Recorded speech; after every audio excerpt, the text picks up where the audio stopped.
Why had the firing stopped? Commander Owen Consincade had served 32 years across 4 wars, 3 oceans, and more rooms full of bad luck than he ever cared to count. And in that shattered consulate tower, he had heard every sound a dying operation could make. Then he heard silence. One round had crossed 1,842 m of rain, broken a bomber's wrist, severed the pressure switch from his grip, and left the dead man's circuit intact long enough for the breach team to flood the room. Nobody on that roof had been looking at the woman crouched behind a stack of black transit cases 15 minutes earlier. The one in the plain gray support jacket with a laminated access badge and the cheap pin tucked through her sleeve. She had carried batteries, maps, updated frequencies, and a metal cup of coffee gone cold. She looked like paperwork with boots. Then Consincade heard the impact report in his headset, saw the bomber's hand come apart without the device detonating, and understood why Naval Special Warfare Command had buried her name under logistics language and travel codes. They had not brought support. They had brought the Iron Wolf sniper. Nobody in that tower could answer how she had made that shot through rain, glass, and panic. But by the end of the story, you would. If this story grips you, stay with it to the very end. Subscribe and follow if you want more stories told like this quietly and all the way through. Drop a comment with the city or country you're watching from. I want to see how far this story reaches. 3 days earlier, Mara Van stood on a range line with a clipboard in one hand and a kestrel meter in the other, while 28 men with far louder reputations missed steel in the wind. The morning smelled like burnt powder, diesel exhaust, and stale coffee from a silver urn that had been reheated one time. Too many out past the firing line. Heat bent the targets into wavering ghosts. The far plate at 1.26 looked flat and simple until a round passed left by 9 inches. Then another went high. Then another struck dirt and kicked up pale dust where there should have been a clean hard ring. Mara didn't flinch at the misses. She wrote numbers. Wind 1 full value from 11 o'clock. Then a quartering lull. Then a rise again. Density altitude climbing faster than the range card predicted. Mirage ran hard left to right at mid-span, but flattened near the target because the berm was holding cooler air longer than the shooter expected. She lifted the kestrel, watched the digits settle, and made one small correction in the margin of her worksheet. She had neat handwriting when everyone else became sloppy. A trainee 2 mats down cursed under his breath and worked the bolt harder than necessary. "Slow down," she told him without looking up. He glanced at her gray sleeve, the clipboard, the support patch, then away again. "Didn't ask." "No," she answered. "You didn't." His next shot missed low. The instructor behind him, a broad-shouldered chief with sunnet lines around the eyes, folded his arms and stared through the spotting glass. Master Chief Owen Consincade was not a cruel man. He was worse than that. He was fair. He judged what people could do, not what they wanted credit for, and that usually offended the wrong people. He lowered the spotting scope. "You seeing something, Vance? Your data is 43 minutes old. It's still inside the acceptable drift window." "Not anymore." One of the younger operators almost smiled like he expected the support girl to get put back in her lane. "Can smile at all. What changed?" "Ground temperature. Pressure. Mirage. Shooters chasing the miss now." Mara tapped the paper. "He's adding corrections to corrections." The trainee shifted on the rifle. "You want to run the gun for me, too?" Mara tucked the kestrel into her vest pocket. "Dial down .3 mil hole. 2 right for the lull. For when it rises. Brake on the back half of the breath, not the front. Your shoulders loading the stock too hard." He looked at Concade, not at her. Concade's jaw tightened. "Do it." The trainee obeyed because experience told him the chief would only let this happen if he smelled something worth learning. The shot broke. The plate rang. Not a perfect center hit. Slightly right, but still. A few heads turned then. Not all, just enough. Mara went back to writing. Inside the breast pocket of her jacket, under the pen, and above the notebook lay a worn leather dope book the size of her palm. The edges had gone soft from years of being opened with cold hands. The cover had once been dark brown. Now it looked the color of an old walnut. There was a crease across the front where it had stopped a fragment 16 months earlier, and a brass wolf charm no bigger than a thumbnail hung from the spine on black cord. Captain Elias Mercer had carried that book in places where maps lost meaning. He had written wind holds, sketches, distances, corrected legends, and one-line thoughts in the same tight script, as if morality and math belonged on the same page. He had died before he could explain that to most people. Mara had spent 5 years discovering what he meant on the inside cover. In ink faded almost gray, he had written a line she read whenever the room got loud enough to blur the truth. Distance lies. Consequence does not. Most people quoted Mercer for the wrong reasons. They remembered the numbers, the impossible shots, the old footage of him folding targets at ranges where lesser shooters started negotiating with luck. They remembered the desert operation that made him famous and controversial at the same time. He had a clean shot at a warlord responsible for 3 bombings, a line of fire every analyst in the command center called lawful, clear, and necessary. Mercer didn't take it. The target lived another 6 months. Pundits called it weakness. A senator called it dereliction wrapped in sentiment. Men who had never lain behind a rifle blamed him for every death that followed. What those same men never mentioned was what Mercer had seen through 14 power glass. Copper wire under a child jacket, trigger rigged in parallel, 2 mothers at the far wall, and a 3rd man outside the frame, waiting for the wrong body to drop so he could kill everyone still standing. Mercer had lowered the rifle, changed the plan, and walked in close with a breach team that lost blood but saved 18 civilians. The after-action review divided the command for years. Mara had been 15 when she first saw the redacted footage and understood that the greatest shot in the room had been the one not taken. What nobody understood then was that Mercer's legacy would not merely be debated. It would be stolen. Kincaid moved down the line, corrected one shooter, slapped another lightly on the back of the helmet, then returned to Mara. He stood close enough to block the sun from her notebook. His shadow was rectangular and steady. "You've got the confidence of somebody who likes being unpopular," he told her. She kept her eyes on the target field. Unpopular corrections still work. Range days aren't rates. "No," she answered. "That's why they matter." He almost smiled. "Almost. You always talking calibration manuals?" "Only when people keep missing." A younger officer walking by snorted. Kincaid ignored him. Mara took the spotting scope when one lane opened and watched the far ridge through wavering heat. A raven landed on the berm, lifted again, and changed direction halfway through the gust. Useful better than flags. Flags lied to please the eye. Birds didn't. 2 lanes over, a left-handed shooter was muzzling his rifle through recoil. She noted it. A truck rolled past behind the line and changed a near wind for 4 seconds. She noted that too. Her mind moved through numbers without strain. Wind speed, station pressure, temperature, angle cosine, time of flight, spin drift.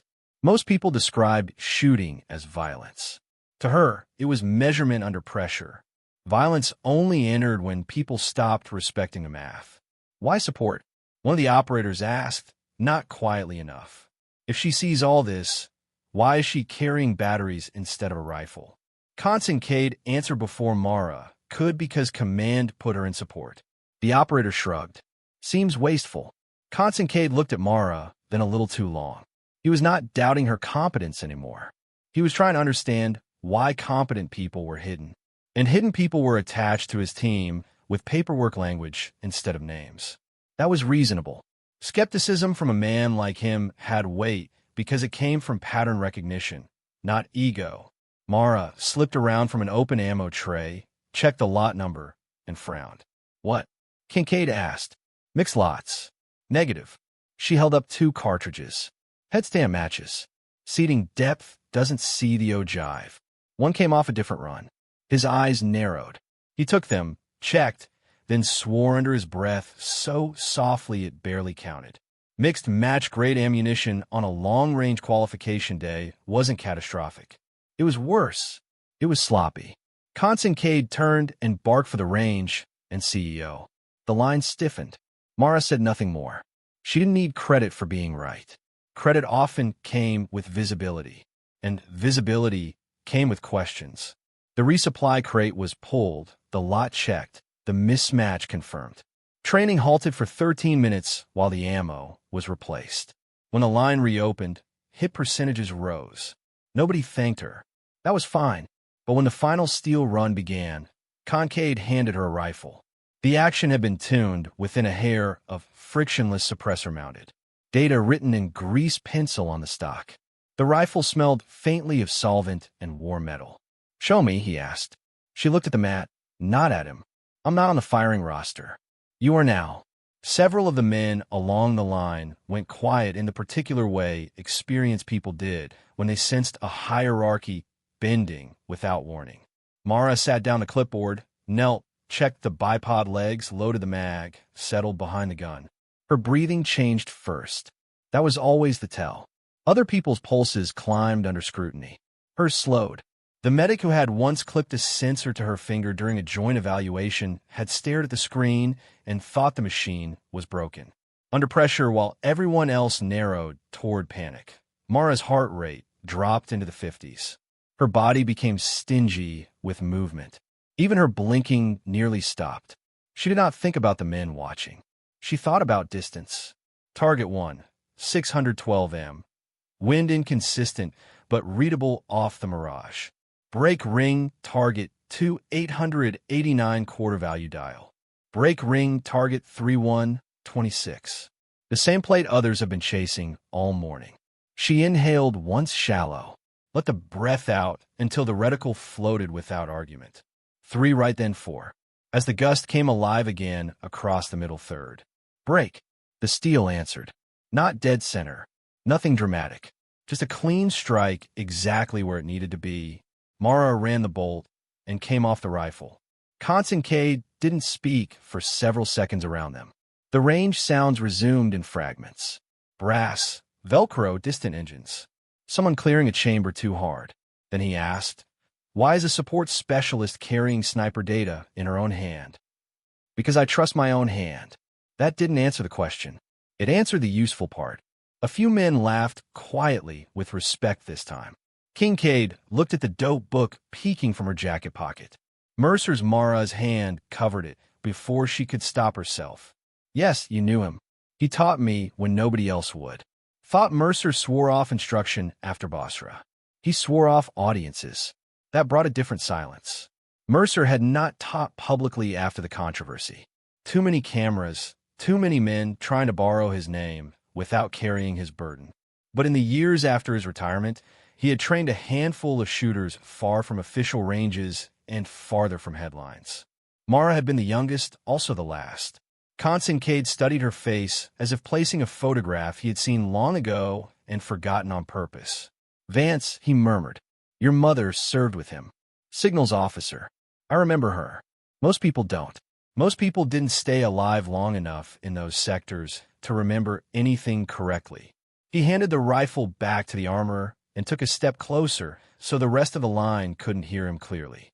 "If you're what I think you are, support is a strange place to hide you." Mara zipped the pocket halfway over Mercer's book. "Maybe I wasn't hidden. Maybe I was parked by who?" She glanced toward the operations building where windows reflected the range like blank eyes. "That's the better question." Kincaid followed her gaze. Something old and hard settled behind his expression because she was right. People with rare talent were sometimes hidden for protection, sometimes for leverage, and sometimes because someone somewhere preferred sharp tools locked in drawers they alone controlled. The training day ended with improved scores, a formal note about ammunition handling, and an email from Regional Command calling Mara Vance to the secure planning room at 1900. That should have meant nothing. It meant everything. The operations building smelled of recycled air, printer toner, and the faint bitterness of coffee that had lived too long on a hot plate. The conference table held 6 folders, a screen monitor, and a tray of sandwiches nobody would touch once the briefing started. On one wall hung a map of the northern Adriatic coast, with red overlays stacked, so thick the shoreline looked bruised. Mara entered last, not by accident. She preferred seeing where everyone chose to sit before choosing her own chair. Kincaid was already there. So was Lieutenant Commander Harris Doyle, the regional tasking officer with careful hair and a voice like laminated paper. He had the forgettable face of a man who passed bad decisions through 3 committees until they came out looking official. At the far end sat a civilian analyst from State, one comm specialist, and a man Mara had seen twice before but never met. Daniel Keene, mid-level logistics liaison, narrow shoulders, wedding ring polished bright by habit, the kind of bureaucrat nobody remembered until signatures started matching. Doyle tapped the remote. A satellite image filled the screen. An island compound. Old Austro-Hungarian masonry. 2 boat approaches. Cliffs on the east face. Weather overlays in pale blue bands. This morning, Doyle began a NATO cryptography consultant named Dr. Samir Haddad was taken off a protected route outside Ku. Her escort detail is dead. Intercepts place her here. The image zoomed. Mara saw the problem at once. Not the kidnapping. The geometry. High walls. Broken elevation around the inner courtyard. 1 watchtower with overlapping lines on the western approach. A service annex with reinforced roof panels. No easy shot lanes. Plenty of dead space. Whoever had chosen the site understood how to force an assault team into near-vertical compromise. Hostile element, Concade asked. Doyle changed the slide. A face appeared. Former Chief Petty Officer Luca Draven. At first glance, he looked like every other hard man who had spent too long teaching himself contempt. Close-cropped hair, scar above the right brow. Eyes that had learned to stay flat in photographs. But Mara knew him from a grainy archive image taken 9 years earlier at a mountain qualification course in Wyoming. He had stood 3 men to Mercer's left. Same background as her. Precision fires, advanced recon, maritime insertion, a shooter who understood patience. So well, people mistook it for coldness. Then a deployment went wrong in the Caucasus. His team was fed outdated route intelligence, ambushed in a ravine, and cut off for 9 hours while command argued over jurisdiction and optics. Draven survived. 2 others didn't. The inquiry blamed fragmented reporting. Nothing criminal, nothing satisfying. Draven left the service within a year. 2 years later, he surfaced as a contractor, then as an advisor to groups that didn't belong on any payroll, then as a ghost tied to cargo seizures, snatch operations, and 1 massacre at a border hamlet where surrendered men were found shot cleanly through the face. Mercer had argued for Draven after the ravine. Mara knew that because she had read the letter for pages, no rhetoric, all weathered fury. Mercer called him salvageable, disciplined, deeply wronged, and therefore dangerous to abandon. Command abandoned him anyway. Draven has had, Doyle continued, and we believe he intends to trade access protocols tied to undersea defense architecture. Concade looked at the map again. Why us? Because a direct assault risks execution of the asset. That's true of most hostage rescues. Doyle clicked again. Thermal imagery. 2 figures in the upper west tower. 1 in the courtyard. 1 intermittent heat signature near the annex roof line. Draven has his own overwatch. Doyle said possibly more than 1. They've already spotted 2 local reconnaissance attempts. Meaning we need a counter-sniper solution before breach. Concade leaned back, then assigned a sniper. Doyle's gaze shifted to Mara. It was a small movement. Enough. Around the table. Nobody spoke. Concade's expression hardened by degree. No. Doyle folded his hands. She was attached to your element for exactly this contingency. Support attachment. Concade answered. That's what the orders said. Because the attachment order wasn't written for your comfort. Keene, the logistics liaison, cleared his throat as if he regretted having one. With respect, Commander, compartmentalization was deemed necessary. By who? By people who outrank both of us. Concade looked at Mara, then back at Doyle. You park a long gun in my team under a battery manifest. Doyle didn't deny it. Need to know. You mean control? The civilian analyst from State stared at the table as if studying the wood grain could save her from becoming part of this conversation. Mara said nothing.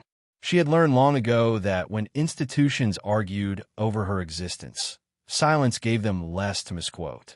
Doyle opened a thin folder and slid it across the table to Concade. Inside was a qualification record blacked out in strips, a call sign, and a photo from a winter ridge where Mara lay behind a rifle longer than she was tall. Iron Wolf. Concade read for several seconds, then a few more. Who authorized this cover? He asked. No one answered quickly enough. That answered him. He closed the folder and pushed it back without taking his eyes off Mara. You want to tell me yourself? She met his stare. I was told to observe. Advise. Stay off paper until needed. And now I'm needed. It was not defiance, just math. Constantine exhaled once through his nose. Years of command had taught him the difference between being deceived and being handed an ugly truth too late to improve it. He hated both, but only one still left time of work. What's your read? He asked her. Mara stood and moved to the screen. She did not ask permission. The West Tower is bait, she said. Too visible, too clean. Draven want a counter-sniper fixed there, while his real shooter worked from the annex seam where the cistern cut on the east slope. These are old military foundations. The drainage tunnels won't be on current maps. Doyle frowned. We didn't brief drainage. You didn't need to. The masonry tells you. She pointed to a shadow band near the cliffside wall. That discoloration is runoff. There's a void under it. If I were him, I'd move between that slit and the annex roof through interior access. He likes redundancy. Concade's eyes narrowed. You know how he thinks. I know who taught him patience. Mercer again. Doyle clicked to the next slide. One item sat on velvet inside case. At first, the others probably saw an old notebook. Mara saw her breath disappear. Leather cover. Burn mark on the lower right edge. Brass eyelid at the spine where a charm had once hung. Mercer's Field Journal Volume 3. The one missing from his estate. The one people claimed had been destroyed in a vehicle fire after his retirement. Mara had searched for it for 3 years, quietly through estate disputes, sealed archives, and 2 men who remembered just enough to lie badly. Now it lay in Draven's custody. No one at the table understood what had just happened inside her chest. No one except Concade, perhaps because he saw the change at the edges of her stillness. Not movement, not anger, just the way her eyes fixed with dangerous precision. Doyle noticed eventually. You recognize it? Yes. We recovered this image from a broker channel 31 hours ago. Draven is believed to be using it as collateral with an internal buyer if the Haddad exchange fails. Internal buyer, not foreign, not insurgent, internal. Someone inside their own architecture wanted Mercer's lost journal badly enough to pay for it through a trader. Why? Mara knew before the thought fully formed. Because that journal held the pages from the operation, everyone still argued about Mercer's unfiltered notes. What he saw, why he lowered the rifle, who pressured him afterward to change language in the report. If someone had spent years burying that truth, then the journal was not memorabilia. It was a live round. The room went quiet long enough for the vent above the map wall to become sound. Concade spoke first. You're not thinking about the notebook. You're thinking about why it matters now. Yes. Tell me. Because somebody on our side wants it gone before it can be read. No one liked the sentence. Keem shifted in his chair barely, but Mara saw it. Doyle straightened some papers already straight. We are not broadening the target package based on intuition. Mara kept her gaze on the screen, then broadened it based on market behavior. Nobody spends this much to move a dead man's notes unless the notes can still kill careers. Kincaid looked at Doyle. She's right. Doyle's voice cooled. Our priority is Haddad. It always was, Mara answered. Now, it isn't the only one. That was the first time Keen really looked at her. A tiny thing, but revealing. Bureaucrats who intended to stay forgettable never looked directly at the variable they feared unless that variable had just stepped outside its box. What's your plan? Kincaid asked. Mara studied the island again. Distance from the likely eastern hide to the west tower. Angle from the cliff approach to the courtyard gate. Boat noise, night visibility, salt air density, thermal clutter from generator stacks. She could feel the arithmetic assembling itself in her head like a lock choosing its own tumblers. I need a qualification lane tonight, she said. Moving platform if you can build one. Wind fans for target distances, one through glass. Doyle blinked. That's your ask. That's the minimum for one shot for the one that matters. Concade didn't ask why. He had finally learned the difference between confidence and performance memory. Good operators who sounded certain were common. Good operators who became quieter when the numbers got worse were rare. Doyle rubbed his temple. You're requesting resources I don't have on this base. Concade stood. Then you'll borrow them. Commander, you attached my shooter to my team without telling me. That bought you one lecture. Don't ask for a second. The younger comms specialist stared very hard at the dark monitor border to avoid smiling. The qualification setup took 4 hours and half the base. They rigged a mock deck over hydraulic lifts in an old vehicle bay, hung swinging target plates at measured distances, ran industrial fans and staggered intervals, and mounted one steel silhouette behind laminated safety glass at a calibrated angle to mimic the tower window Draven's man would likely use. It was ugly, improvised, and exactly right. Mara changed in a darker gear, checked the rifle case herself, and refused assistance with the bolt assembly. The base smelled of machine oil, heated rubber, and ozone from overworked cables. Men who had spent careers pretending not to be curious found reasons to pass by the doors. Constance stayed inside. "You've worked for moving decks before?" he asked while armorers finalized the lane. "Yes, how many?" "Enough." Concrete answer. 7 maritime platforms, 3 in weather that mattered. He grunted and threw glass twice. Yes. He watched her fit the cheek rest and adjust the rear bag by a few millimeters. "Mercer trained you on all this."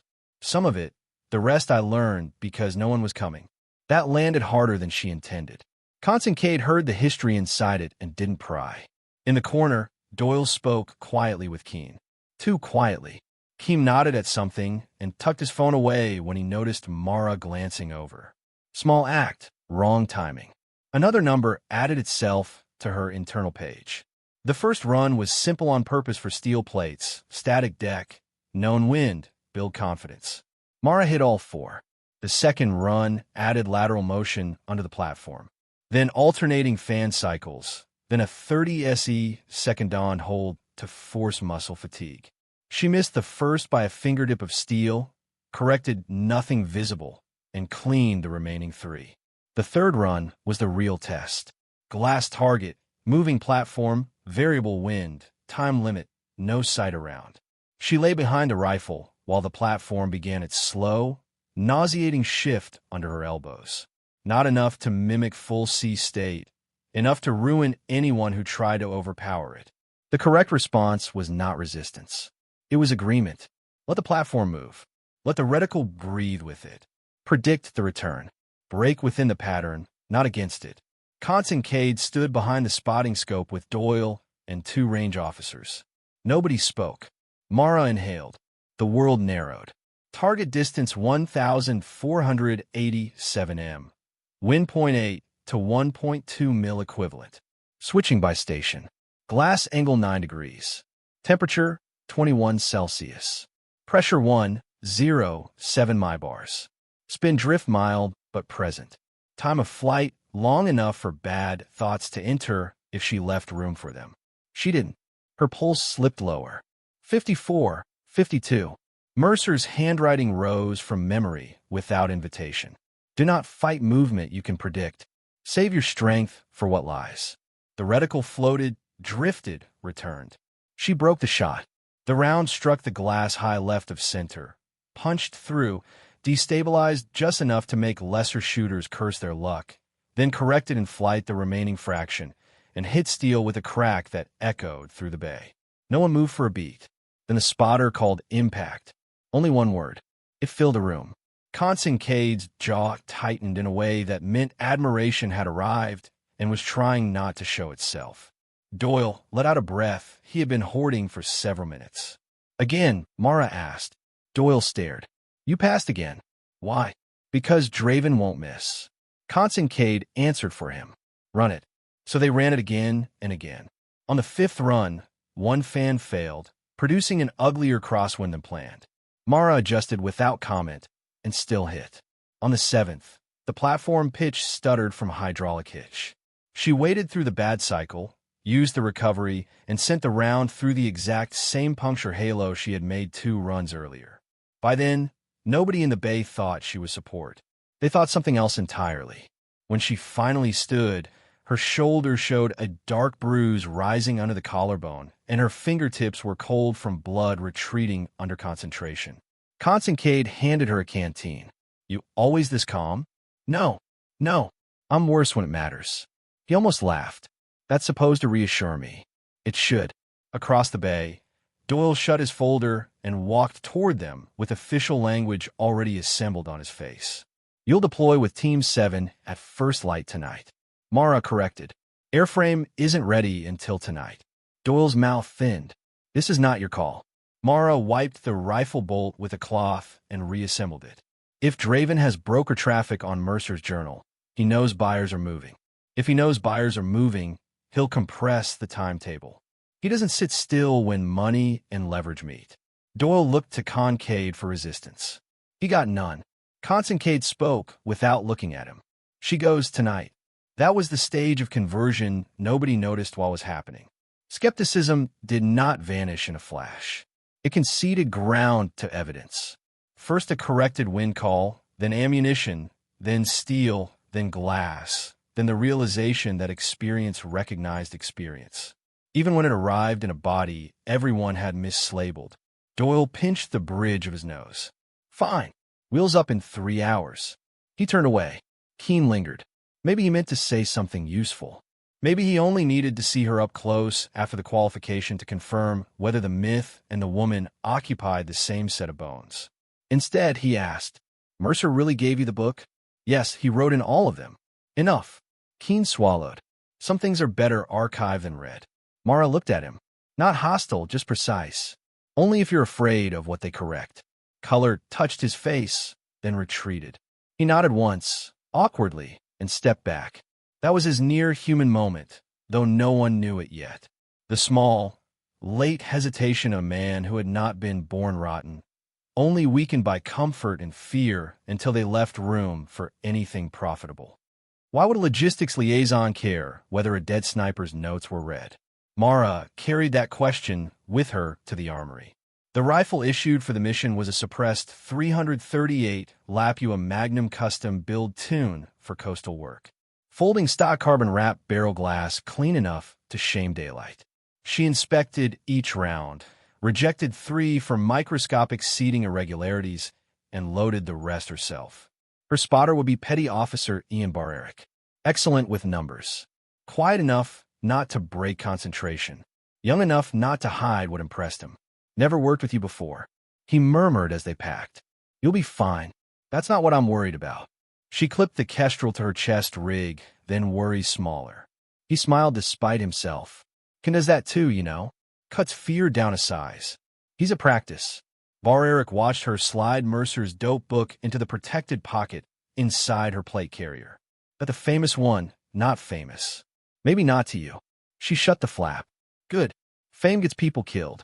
The helicopter crossed dark water under a moon veiled thin by incoming weather. Rotor wash rattled through the frame. Salt traced the inside of Mara's lips. Below them, the Adriatic looked like hammered black metal, disturbed only where moonlight found ridges. Concade sat opposite her, helmet on, eyes closed but not asleep. Barerick checked his optics twice more than necessary. 2 breachers compared route sketches on infrared taps. No one spoke above the engine noise unless they had something worth spending breath on. Mara leaned her head against the vibrating hull and read the island from memory. Approach options. Fallback options. Escape routes once the first suppressed round made all plans temporary. Draven's mind sat across from hers in absentia, patient measuring the same terrain from the other side. He would have studied the breach angles, calculated time from alarm to hostage execution, built at least 1 decoy position, maybe 2. He had learned from Mercer that great marksmen killed carelessness before they killed people. But somewhere along the way, Draven had mistaken Mercer's patience for permission. He had kept the doctrine and thrown away the burden. Same skill, different soul. That was the real split between them. The pilot's voice crackled over the intercom. Weather front accelerating. Visibility expected to degrade in 61 minutes. Sea state rising. Mara thought. Bad, weather punished the impatient first. Concade opened his eyes and leaned toward her. When we land, you call your own hide. If mine doesn't fit, she nodded. If something feels wrong, you say it. I will. If I ask for a shot, you tell me no. If the shot's wrong.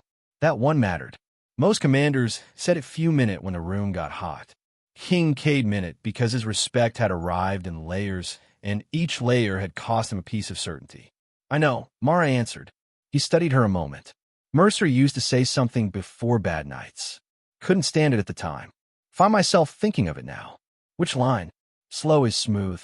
Smooth is still too loud. Mara's mouth shifted. Not quite a smile. He changed that every year. What was your version? She looked down at the Black Sea. He told me distance lies. Consequence does not. Concade, let the words settle. That's not a shooting lesson. No. What is it? She fastened her gloves tighter. The only one that matters.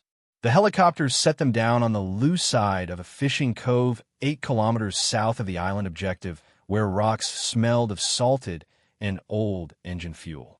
They moved from air to rubber boats in darkness thick enough to flatten sound. Mara's pack weighed just over 43 pounds. Rifle case sealed, secondary pistol, rangefinder, suppressor app, extra mags, weather meter, medical pouch, Mercer's book.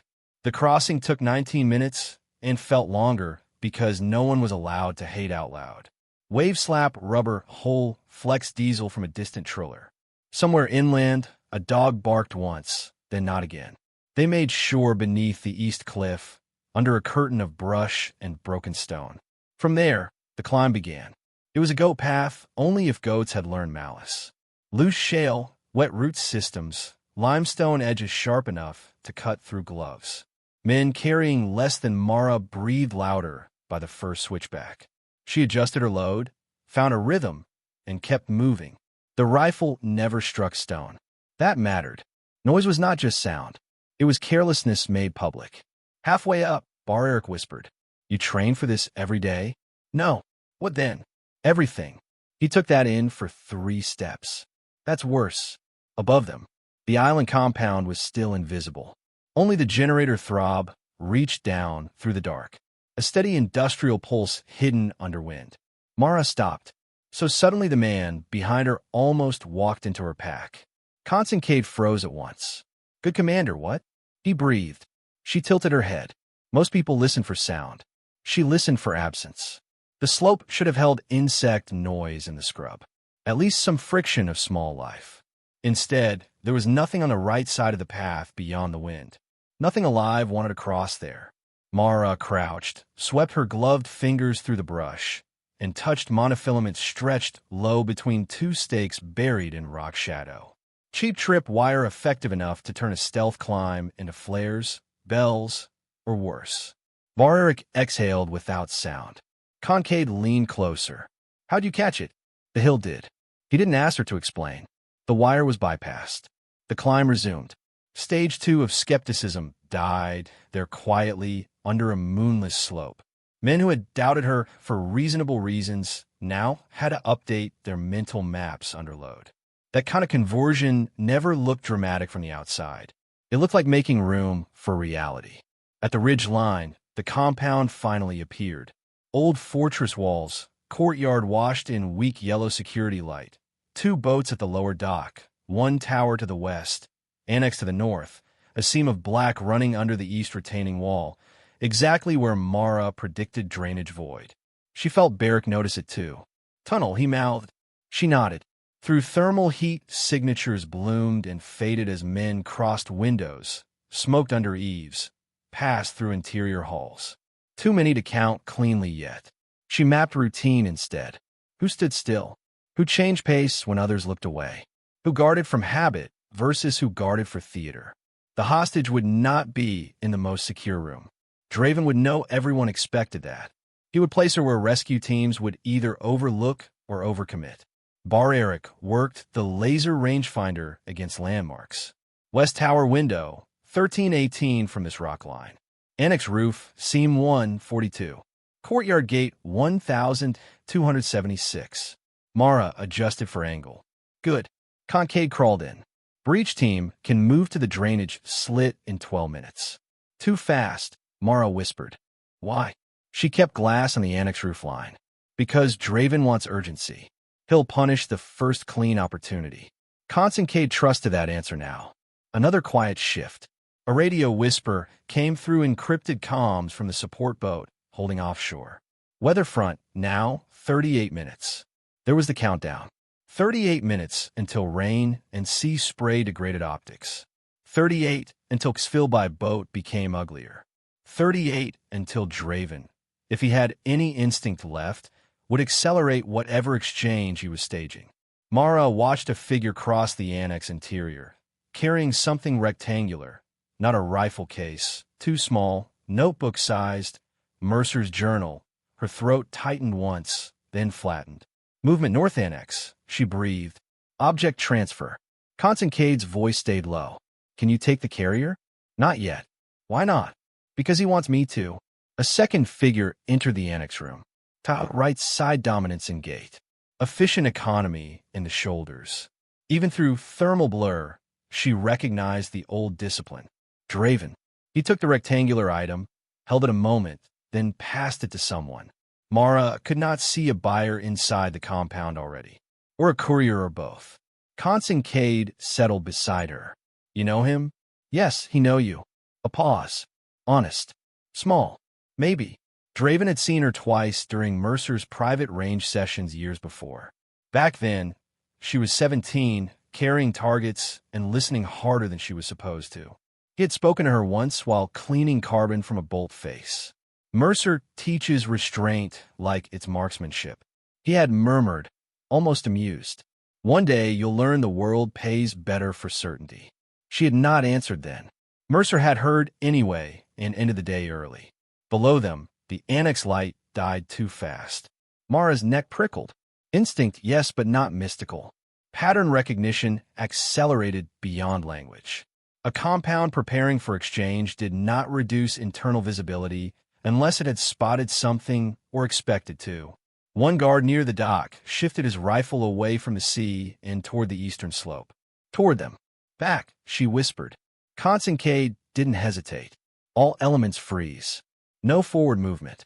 A fraction of a second later, a suppressed round struck the limestone lip exactly where Barreric's scope had rested 3 breaths earlier. Rock powder kissed Mara's cheek. Not a warning shot, a calibration shot. Draven found them first. Everyone flattened. No shouting, no panic. Good man. Source. Kincaid asked. Mara wiped grit from her eye and listened to the echo fade. Not West Tower Annex. No lower drainage cut or cistern slit. Another round, different impact, 2 foot, right walking the hide, with disciplined spacing. He is angle on our rock line. Barreric whispered. Yes. Ow. Mara's answer came cold, because someone gave him our approach. Silence inside the team net. Concentrate's voice turned into iron wrapped in cloth. You sure? Yes. There were only 3 ways Draven could have found that hide this quickly. Predictive doctrine, thermal luck, or forewarning precise enough to narrow the entire eastern ridge to one usable shelf. Draven was good, not magical. This was not luck. Somewhere behind paperwork and secure briefings, somebody had fed in the playbook. A flash glimmered in the drainage seam. Tiny, almost polite. Mara rolled left, set the rifle, found a slit through darkness and brush, then stopped. No clean shot, too much stone, too little face. Draven's counter-sniper, if it was even his actual counter-sniper, had shown her exactly 6 centimeters of possibility and then withdrawn. He was probing her patience. Mercer had taught both of them that lesson. A hiss broke softly over the encrypted channel. Then a second voice entered on a frequency no one in their package should have been using. Male distorted calm. I wonder how long they would keep you in support. Mara went still enough that even her heartbeat seemed to listen. Draven. Kincaid heard it too. Every operator on the net heard it. Frequency breach. The comms man whispered. He's mirroring. Draven kept talking. Each word precise, almost intimate. You learn the breathing. You learn the weights. Did you learn the rest? Mara? No one on the ridge moved. He knew her name. A shell of old memory cracked somewhere inside her, but her voice when it came was level. You're slipping if you need to talk. A short exhale, not laughter. Appreciation. No, I'm being courteous. Concentrate watched her, understanding in real time that the mission had just become more personal than the folder admitted. Draven's voice returned cleaner now, as if he had adjusted gain just to honor the moment. He should have chosen me. Mercer unnamed obvious. The words hung between stone and sea. There it was, the grievance at the center. Not invented, not false. Abandonment had turned in Draven's hands until it looked like destiny. He had admired Mercer enough to want inheritance. And when Mercer denied him moral permission, he stole the technique and called it legacy. Mara's finger rested alongside the trigger. Safe, disciplined, he chose the shot, she answered. Not the ego behind it. A beat of silence. Then Draven's voice came back softer than before. Good, you do sound like him. Below, inside the compound, floodlights snapped on across the east wall. Their darkness was gone, and from somewhere inside the team's own encrypted routing chain, a transmission key clicked open for half a second too long. Just enough time for Mara to realize the leak wasn't only in command. It was traveling with them. The realization hit Mara with a strange kind of calm. Not fear, not surprise, just alignment. A leak in command could be denied, debated, buried under review language and legal posture. A leak inside the live chain meant the betrayal had crossed from paperwork in a breath. Someone had not merely sold access. Someone had stayed close enough to shape outcomes. Concade's whisper came through the net, flatter than stone. All call signs lock emissions. Hard discipline. No one speaks unless spoken to. Floodlights washed the eastern slope in pale industrial glare. The limestone turned silver. Every shadow sharpened somewhere below. The surf kept striking rock with the indifference of old machinery. Mara shifted 2 inches left and used the root line of a scrub pine to cut the glare. Barak, I'm here. Log the compromised burst. Timing and routing already done. Good. Fear was always smaller when someone competent was standing next to it. Another suppressed shot cracked for below. Too low this time. Deliberately low. Draven's man wasn't trying to hit. He was shaping movement, hurting them into angles that favored the compound, or it was Draven himself. That was worse. Concencade breathed over the channel were burned on his face. Options. Mara scanned the wall again. Slower now. The drainage seam. The west tower. Courtyard. Dock. Annex roof. Secondary slit halfway between the cistern cut and the retaining wall. So narrow, it was less a firing position than an insult. Then she saw the pattern. 2 guards at the dock were watching uphill, but not at the ridge line. Lower. One had his rifle canned wrong for visual search. He was waiting for motion from inside the wall. Tunnel. Mara whispered. There's a second exit under the east wall. Not just drainage. Service passage. Kincaid understood immediately. For moving the hostage. Yes. Can Breach reach it? Not before Draven reacts. Can you cover it? A pause. Honest from here for 1 shot. Maybe 2 if he commits. Concencade let that sit for less than a second. Then he commits. He peeled 2 operators off the ridge and ghosted them west to create the appearance of a reposition.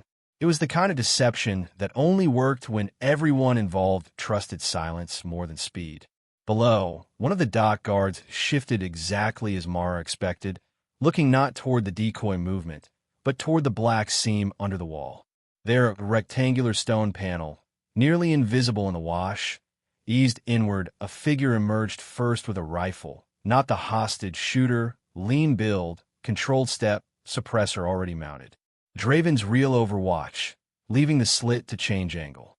Mara laid the reticle where neck met jaw and waded through the sway of the branch line.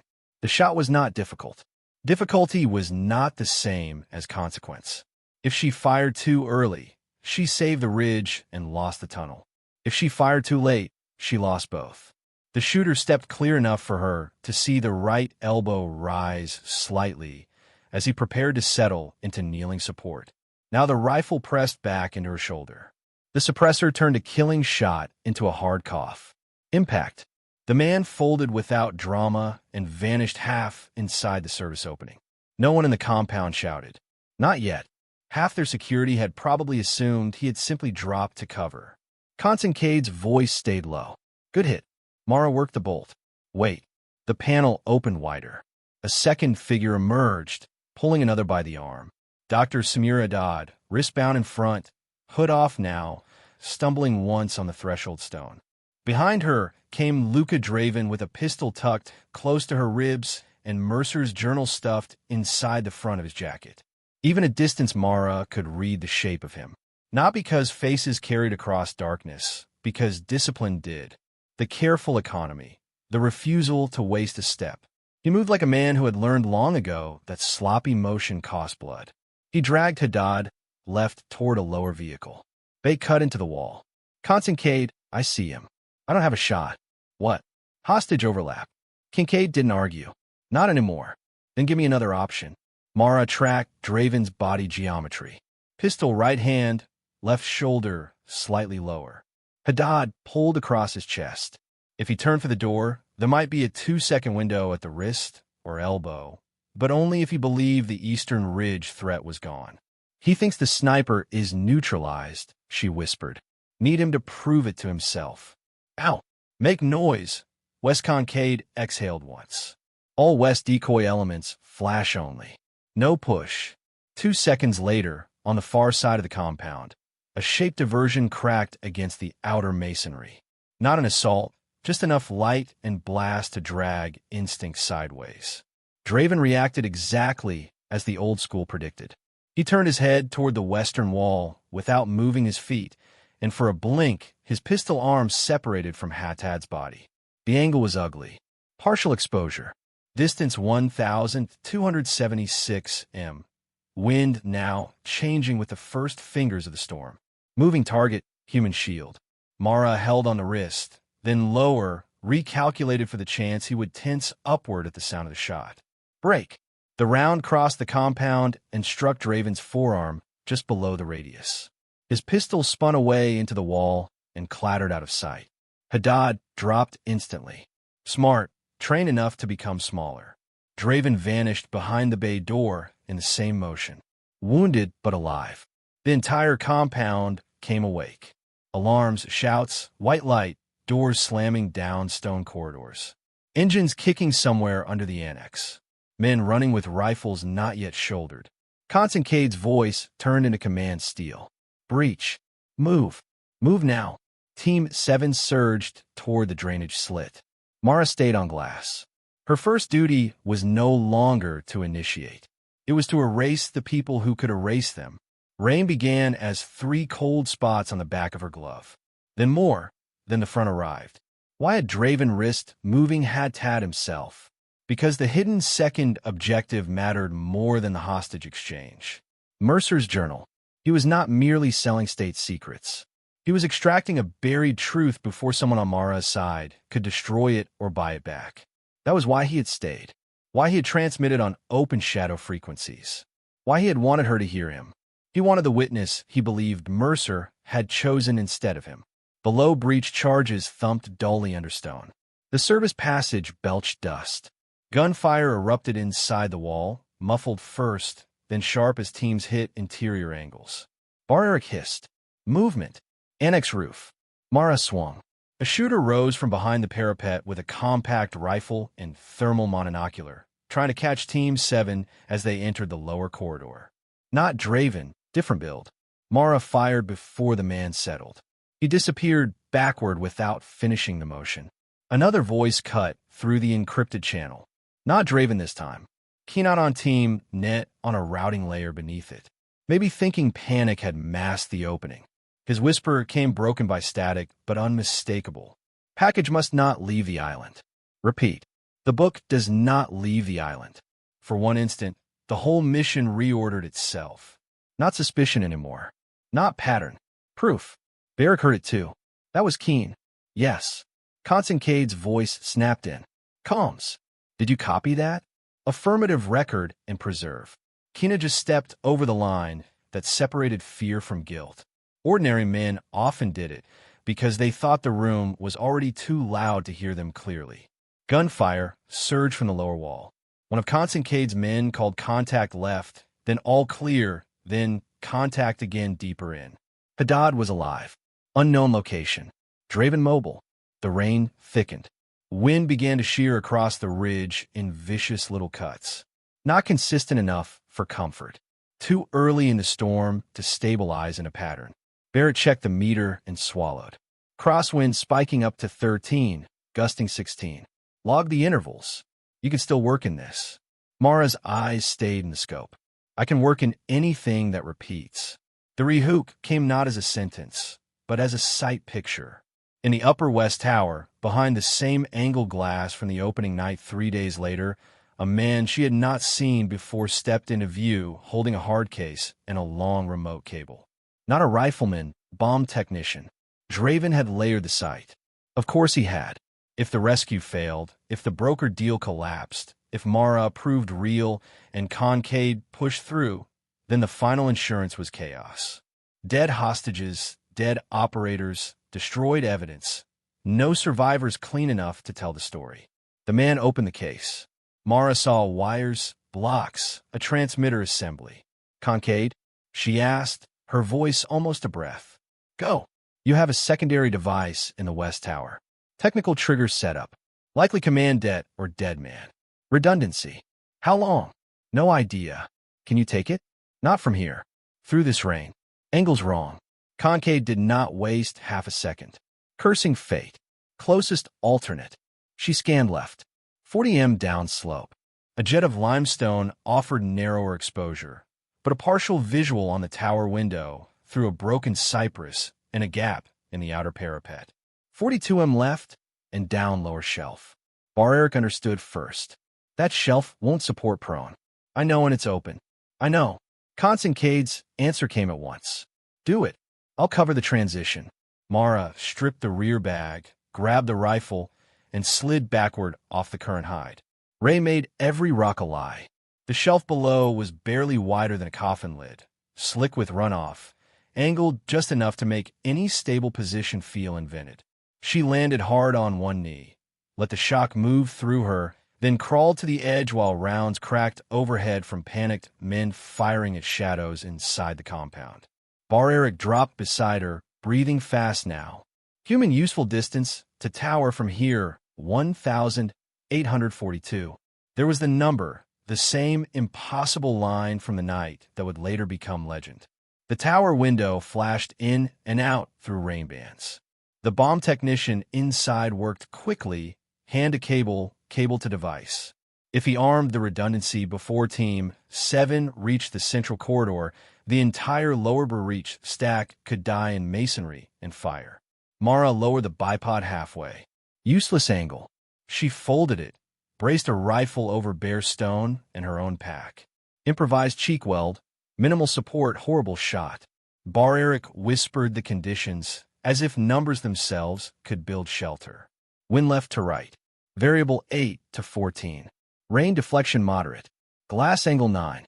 Visibility intermittent. Target hand size maybe 4 inches. Not hand. Mara breathed. Switch. The technician lifted the trigger assembly. Small black rectangle. Thumb space. Nothing more. The first impossible act was not striking a man at 1,842 m in rain through angle glass. It was deciding to ignore the man and hit the only moving piece small enough to matter. Mara slowed further. Her pulse dropped again. 5150. Mercer's words moved through memory, not as comfort, but as correction. Distance lies. Consequence does not. This was why the phrase mattered. Not because range was unimportant. Because numbers could seduce a shooter into thinking difficulty was the moral center. It never was. Consequence was always the reticle drifted, returned, drifted. The range sheetated sideways, cleared, came back. The technician's thumb reached for the switch. Mara pressed the trigger. The round vanished into weather. For fraction, nothing happened. Then the tower window starred white, and the technician's hand exploded open in a spray of glass and black plastic. The trigger assembly spun from his grip. The dead man's circuit remained intact for 1 stunned second, then fell clear of his fingers before he could clamp reflexively. The man screamed once and disappeared below the sill. Bar-Eric forgot himself. My God! But there was no time for awe. The second impossible act arrived immediately from inside the lower compound corridor. Concencade's voice detonated in her ear. Draven moving north stair with a journal. He's got elevation on us in 15 seconds. Mara yanked off the tower line. Search there. A narrow interior stairwell visible through a blown-out section of annex wall. 4 floors lower and 37 degrees right of her current axis. Draven moved through the gap, dragging blood from his wounded arm. Mercer's journal still inside his jacket. Carbine in his left hand, now using the stair, turned to gain a killing angle on Concade's stack. The problem was monstrous. Different angle, different elevation, different wind read, different hold, minimal support, no time to rebuild stable position, and the transition had to happen in real time. Bar-Eric looked at his watch anyway, because some men are born to make impossible things measurable. 11 seconds, he whispered, though he didn't need to. 11 seconds between the tower shot and this one. Mara pivoted on wet stone, jammed the rifle against a forked route, and found the stair opening through rain, smoke, and fractured masonry. Draven was half hidden by concrete, moving fast, aware now that only one shooter alive on that ridge could have ruined his tower plan. Their lines crossed through the glass, not face to face. Mind to mind, he knew it was her. The decisive moment came in pieces too small for full sentences. Breath out. Left edge hold. 1 mil down. No blink. Press. The rifle bucked. The round cut through the stair opening and hit the wall 1 inch ahead of Draven's face. Too far. No, it was a lead. He moved into it. The bullet entered high through the orbital ridge and dropped him backward out of sight before his left hand ever finished tightening on the carbine. Silence followed. Not true silence. Rain, distant fire, men shouting in corridors. But at the center of Mara's hearing, there was a vacuum. The sort that comes only after something irreversible has chosen its shape. Then Concancade's voice, quiet with the kind of all professionals reserve for facts they cannot improve by talking about them. 2 shots, 2 different worlds. He did not praise her. He measured what he had witnessed. That mattered more. Breach teams flooded the annex stairs. Draven down. Someone called. Hostage secure. Repeat. Hostage secure. Mara stayed on glass until they confirmed pulse. Journal recovery. Device clear. Tower threat neutralized. And no secondary shooter remaining on the western parapet. Only then did the shaking start. Not in her hands. Never there. In the muscles along her ribs where stillness had been purchased too hard and held too long. She closed her eyes once. Opened them again. Varric was staring at her, as though the laws of motion had just asked for reassignment. Say it, she told him. I don't know what to call that. Call it done. Inside the annex, Draven was still alive for 47 more seconds. Kincaid learned that later from the medic report. Mara learned it from the look on his face when he climbed to the ridge after the site was cleared and handed her a plastic evidence pouch. Inside lay Mercer's journal, dry despite the rain because Draven had wrapped it in oiled cloth under his jacket. He asked for you, Concaide said. Before he went, Mara took the pouch and felt the old leather shape under plastic. What did he say? Kincaid watched the storm slide over the sea before answering. He said, tell her Mercer was right about one thing. She learned consequence better than I did. Mara looked at the black water below the cliff. No expression, no victory. Draven's final honesty did not redeem him. It only clarified him. He had admired the right man and built the wrong self from it. Understandable. Inexcusable. Anything else? She asked. Concaide nodded. He said, if anyone reads page 93 aloud, half your command structure starts praying for the other half. There was again the real explosive. Mercer had not merely written the truth. He had named people. Concaide seemed to reach the same conclusion. We are not handing this to Doyle first. No, we need extraction and a clean chain and a public one. Mara said. He looked at her. You already know how this ends. I know how they'll try to end it. They exfiltrated under worsening rain. Haddad conscious and furious in the admirable way of people who refused to let kidnapping become their defining posture. The lower corridors smelled of cordite, wet stone, and copper. Men stepped over shell casings and blown plaster as if moving through the ribs of some dead animal. Draven's body lay where the stair turned open to the breach team's lane. One hand still half curled, face slack now that purpose had gone out of it. Mara did not stop. At the dock, a wounded operator was stabilized. One guard surrendered. Another kept lying until evidence made the effort embarrassing. The bomb device from the tower was disarmed and bagged. Had risk-free. Asked for the pouch herself when she saw Mara checking it for water damage. "What is it?" she asked. "A reason people are going to panic." "That's serious?" "Yes." Haddad looked at Mara more carefully then. "You're the one from the ridge." Mara glanced at the rain darkening the dock planks. "Yes. I heard the first shot, only the first. The second happened too fast to hear, as anything but the first becoming history. That was the most poetic thing anyone had said all night. And Mara would remember it years later for reasons that had nothing to do with flattery. On the boat back, Kincaid sat across from Keene. Not by accident. Keene had been pulled from the command post once the routing log showed his unauthorized signal pathway piggybacking on mission traffic. He was not in cuffs. Not yet. Nobody wanted the story reduced to panic before the right ears were forced open.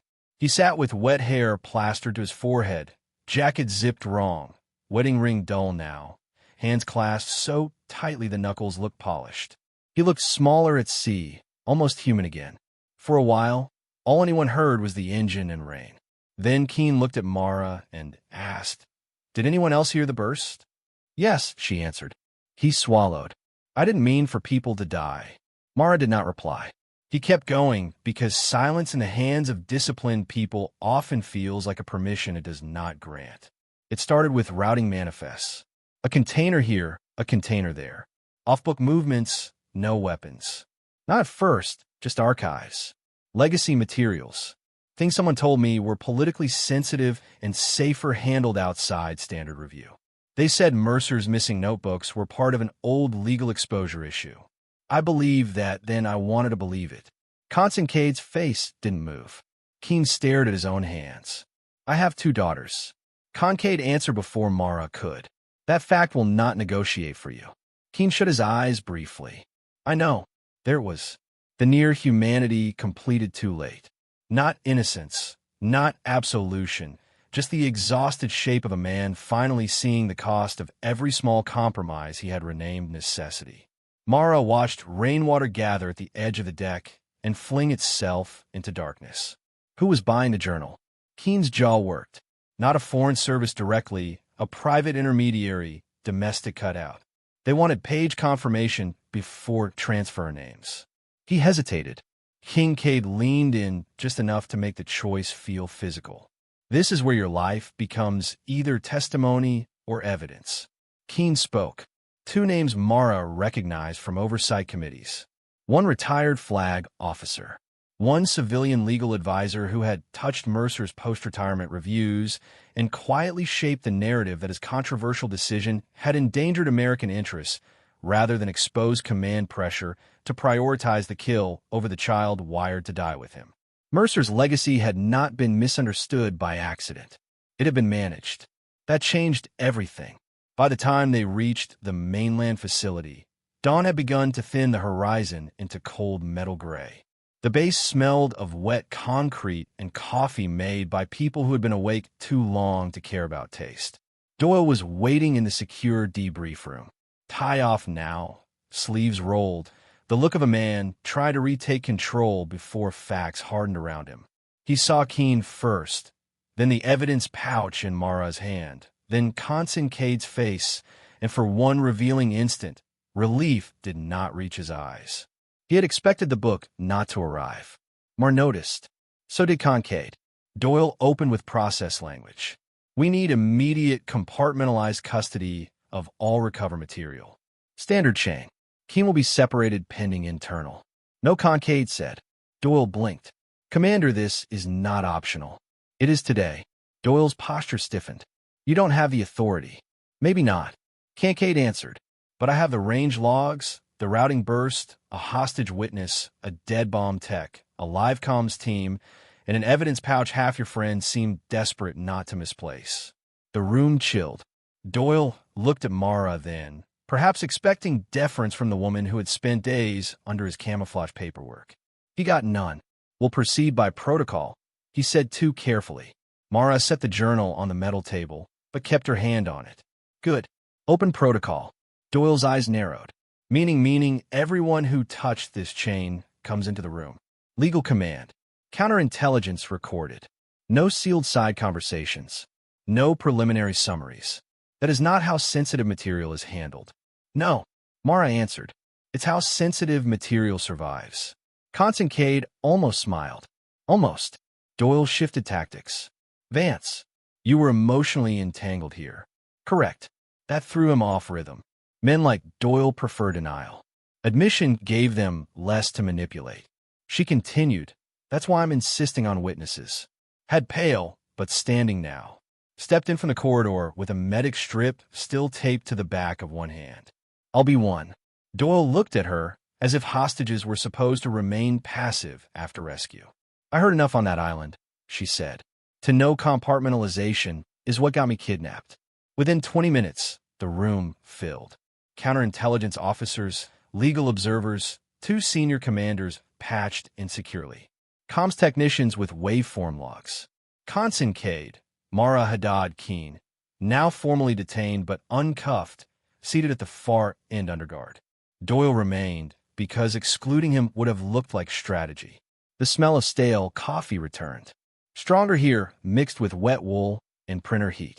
The kind of room where careers try to save themselves with vocabulary.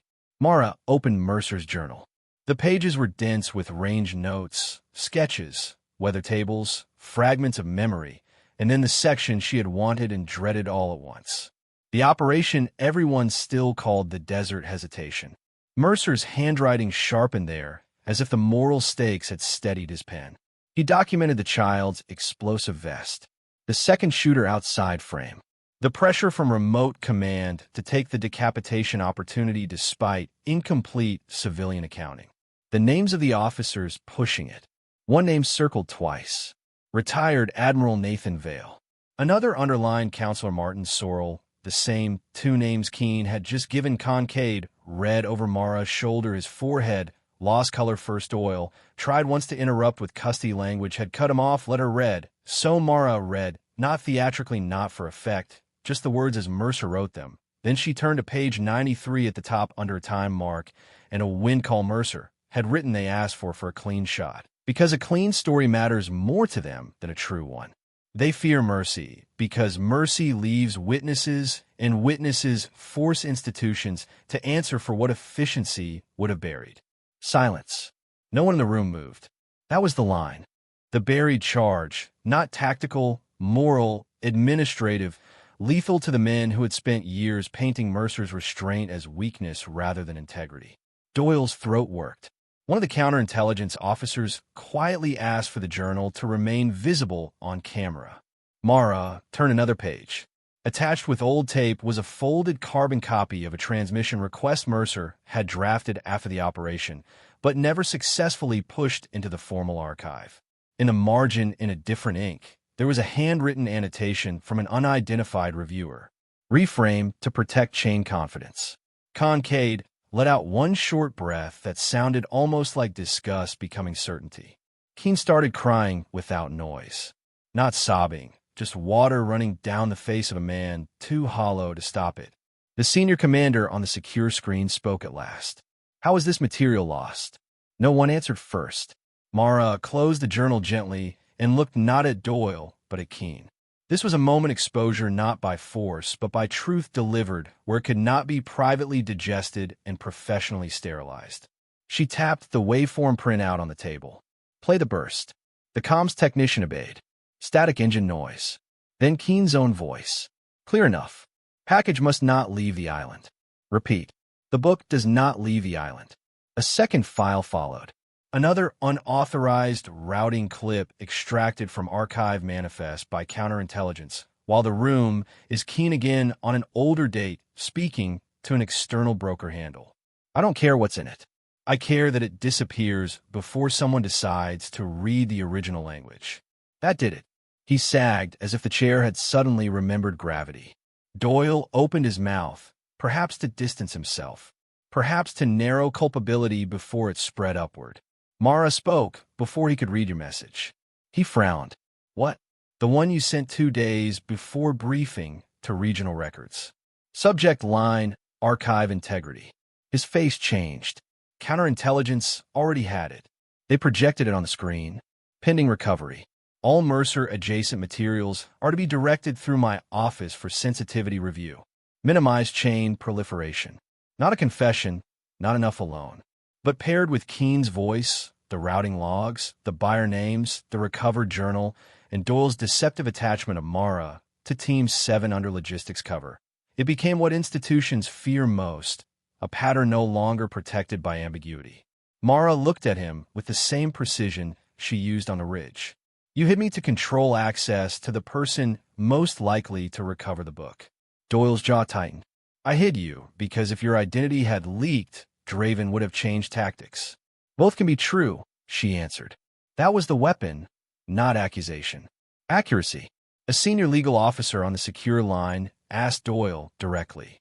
Did you have knowledge of efforts to intercept or suppress Mercer journals outside formal archive process? Doyle hesitated just long enough. I knew there were concerns about reputational damage, he said. Whose reputation? He said nothing. The counterintelligence officer at the back finally spoke. That answer will be taken as partial admission pending counsel. And there it was. No one touched him. No one needed to. Truth stated in public with his own words, and Keene trailing behind it like broken tin, cans did what violence never could. It removed the protective fog around his ordinariness. He became visible at last, which is the one thing bureaucratic evil cannot survive for long. The debrief ran for 4 more hours. Statements, custody chains, copies, signatures, medical checks, preservation orders, emergency review flags sent above every office that had spent a decade pretending Mercer's moral clarity was a procedural inconvenience. Mara gave her account in short, precise sentences. Range, angle, movement, timing, transmission breach. Draven's final words, no ornament. That was her way of honoring the dead. Accuracy first. When it ended, Kincaid found her alone outside the building under an overhang that smelled of rainwater and hot wiring from the security lights. Morning had fully arrived, colorless and tired. He handed her a paper cup of coffee gone nearly cold. She drank it anyway. For a while, he said nothing. Then I was wrong about you. You were missing information. That's the polite version. She looked out across the wet tarmac. It's also the true one. He leaned against the wall. First day on the range. I thought you were an administrative compromise. Somebody clever on paper. Useful maybe, not field-shaped. I know. What did you know I changed my mind? Mara considered lying for kindness. Didn't when you asked me to say no if the shot was wrong.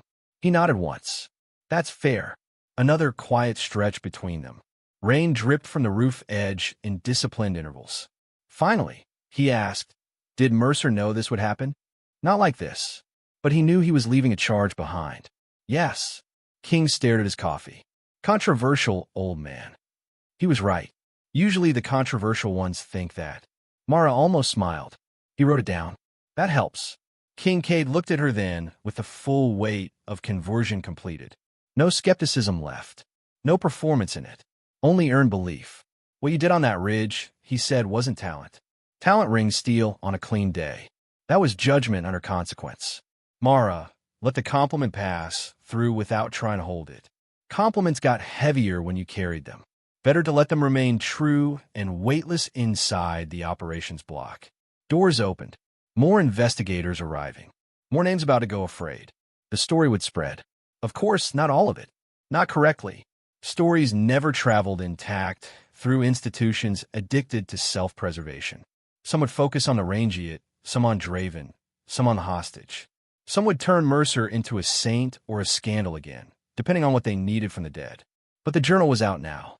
The original language existed in too many hands to be buried quietly. That was enough. 3 months later, the range smelled of wet pine, solvent, and coffee brewed fresh for once.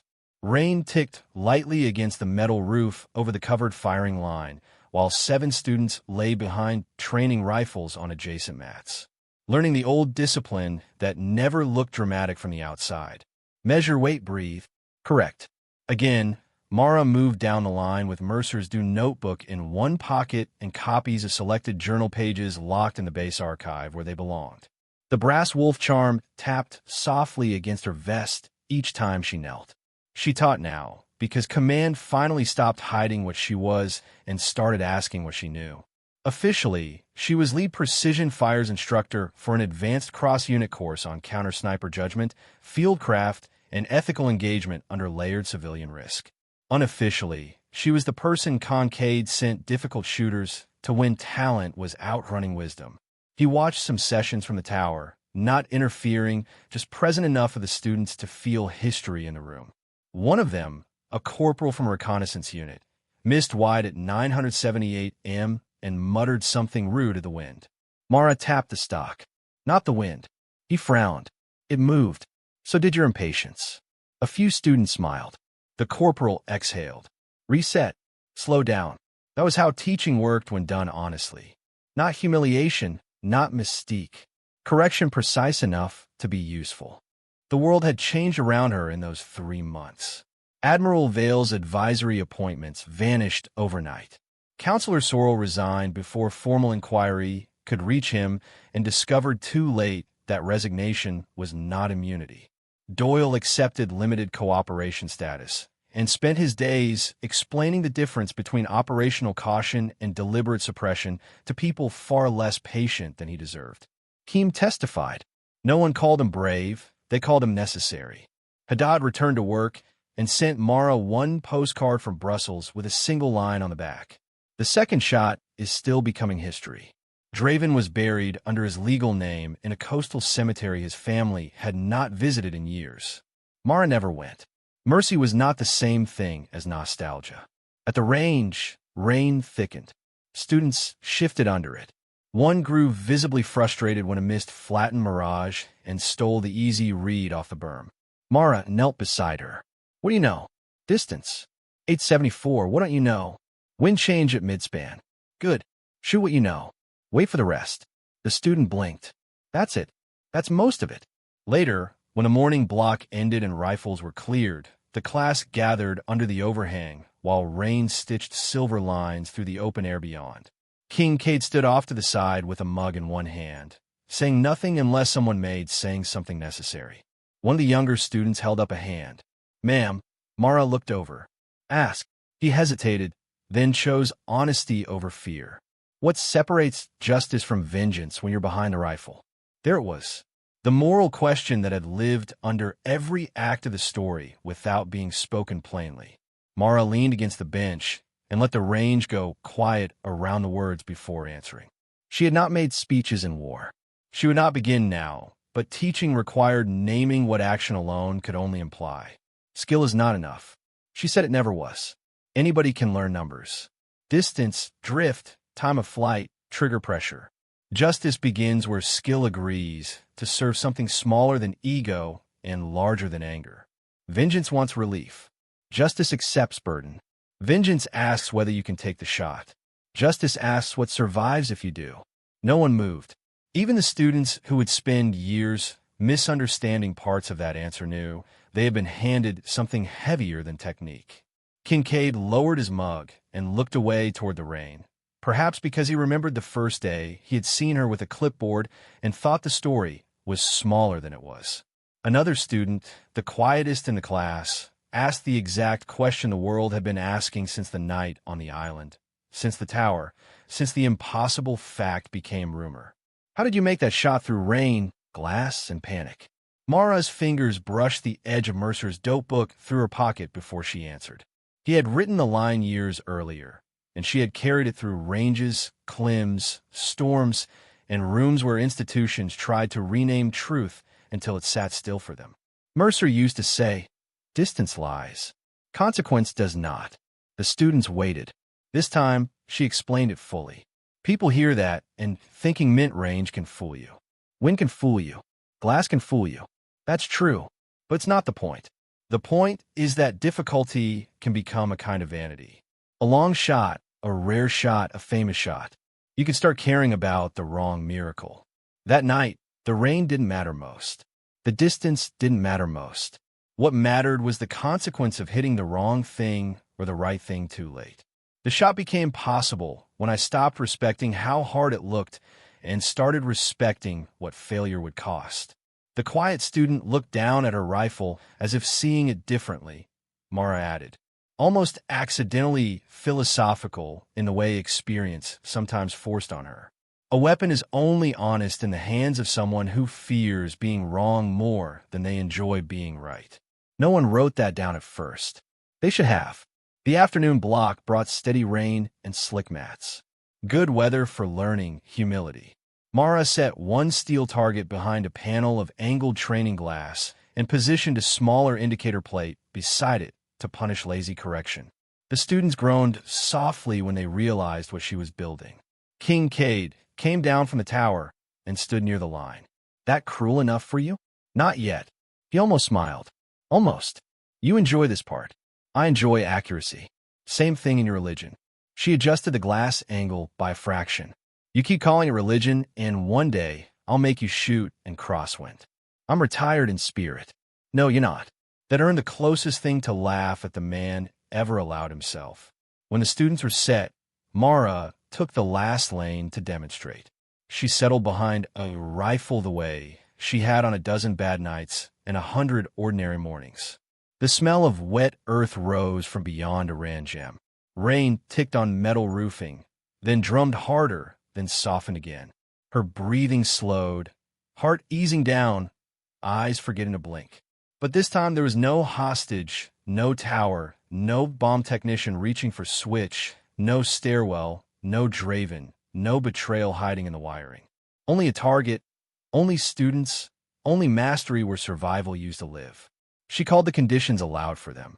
Distance 1,842, wind left to right, inconsistent of the first third, glass angle 9 degrees.